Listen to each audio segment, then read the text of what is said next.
I'm Chidiazu, and this is Fire, Common Garnish of Hell, current residence of J. Edgar Hoover. This video is an interesting one because it was supposed to originally look at how J. Edgar Hoover negatively affected the civil rights movement with the counterintelligence program, also known as COINTELPRO. But when I started researching this nigga, I was bombarded. J. Edgar Hoover is one of the messiest figures in American history on his fucking own. So, I'm gonna do heavy gesticulation. So, I'm gonna do COINTELPRO proper justice by fusing it with the Black Panther video that I'm gonna do in like a week or two, maybe 3. We'll briefly touch on it here though. Mild disclaimer, if I'm found dead of suicide, defamed wildly out of my character, or quit within the next week, it wasn't me. Investigate that shit. Joking though. Honestly, the feds can watch me. I have a really boring life endgame. I wrote notes, highlights on this sticky note for when this was gonna be like a listicle style joint. But as you can see, yeah, it's a lot. So John Edgar Hoover was born on New Year's 1895 to, this would be so easy if I had just like written behind me. I'm gonna put the phone back there. John Edgar Hoover was born New Year's of 1895 to Dickerson Naylor John Edgar Hoover was born on New Year's Day 1895 to Dickerson Naylor Hoover and Anna Marie. Living in DC his whole life, Hoover already had the stellar views of opposition to women voting and being against the abolition of the death penalty. Ha!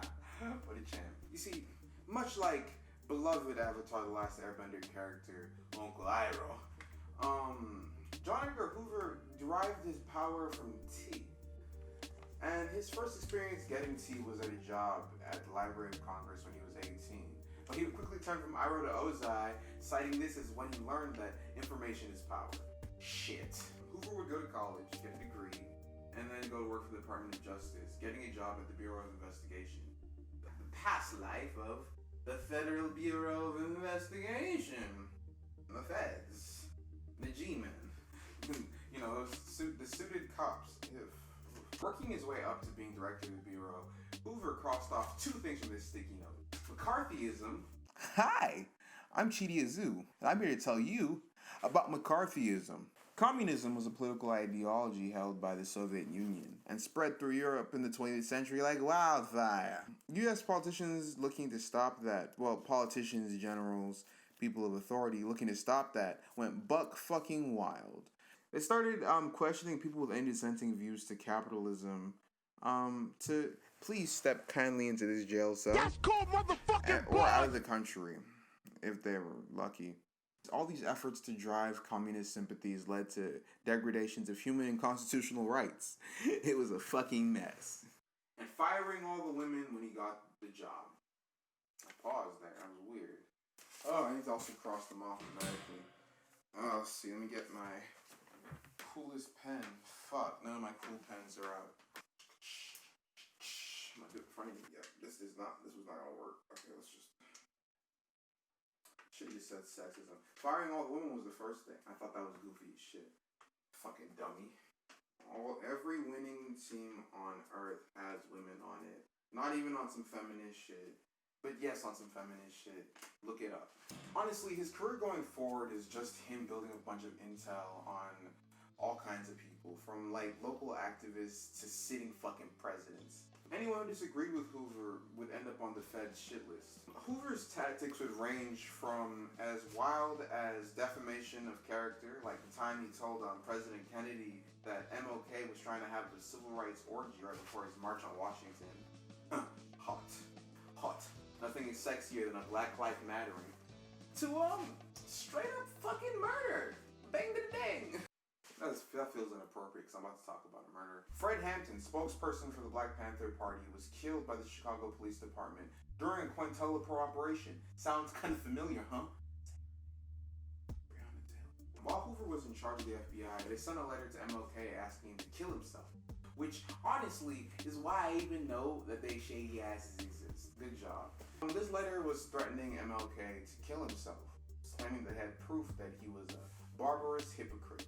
Those weren't the words they used. I'm just very verbose. The FBI wiretapped King's phones and hotel rooms all across the country, and they just had years of intel on this guy.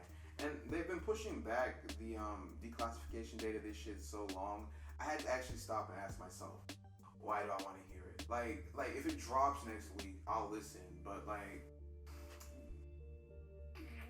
King, well-documented cheater, I'm sorry. Hoover and Company were well known for hiding their racism with blatant fucking lies. Local activist Villa Luzo drove from Michigan to Selma to try and help out the march following Bloody Sunday. While she was helping drive protesters back to Selma, she was murdered by members of the KKK in a drive-by of sorts. One of these perpetrators was FBI informant Gary Rowe. And upon realizing this, the FBI came out and apologized. A smear campaign was run trying to claim that Luzo was a drug-addicted whore, only for an autopsy to reveal that she had neither drugs or sex in her system when she had died. The feds knew Rowe was going out with the Klan and committing violent murders, but you know, he was more valuable out there. So go ahead and add that to Hoover's hell tally. Honestly, I'm not even scratching the surface of the horrific abuses of power Hoover used to try and slow down the civil rights movement. But I will definitely be coming back to highlights in my mind, such as... Sordid things I have left on this note include... Oh, the time he fucked up an agent's life because he was getting more credit than him. Real shit. Here, I'm gonna put the topics that I'm talking about. The things you should Google, I'm gonna put them like in this area, in this like empty space. Or I'll troll myself and put them on my forehead. Oh, the FBI's Dodge investigation of JFK's death. Not wanting to look into possible conspiracy. Talking too fast. Lying about the spread of organized crime because they helped him gamble. Wait, actually, I'm gonna talk about that one in the future. I'll probably talk about that one in the future. He's a fucking loon. But frankly, the mafia is a bunch of fucking loons. Please don't come kill me. I mean that in the nicest way possible. The movies, they make movies about it. If your life can be made into a movie, you're kind of goofy. No disrespect. Goofy's great. Loving father. I hope the mafia or the feds don't come fucking kill me over this. Kill me over something good.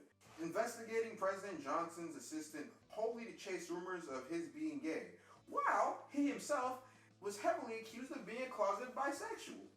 Yeah, he had a really close friendship with his assistant protege guy, and people thought they were banging, and I mean, I'm not saying I also think that, but also, I don't know, it doesn't fucking matter. Investigating Johnson's. I feel like the joke has been made. You know I wrote these things down. Why would I lie? You can see it.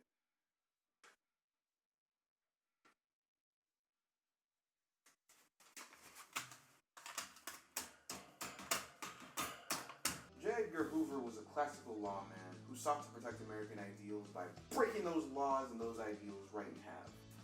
It took death to end J. Edgar Hoover's reign of terror, not even being challenged by sitting presidents due to fear of his political power. Arguably, his reign of terror lives on every time human rights are disregarded for the sake of espionage on American people by their own spies. While he introduced the power of information to federal policing, J. Edgar Hoover characterized the shady walk and talk of the American G-Man and affected the relationship between the federal government and the American people forever. Also, he had a huge collection of confiscated porn, and I don't even know what to do with that.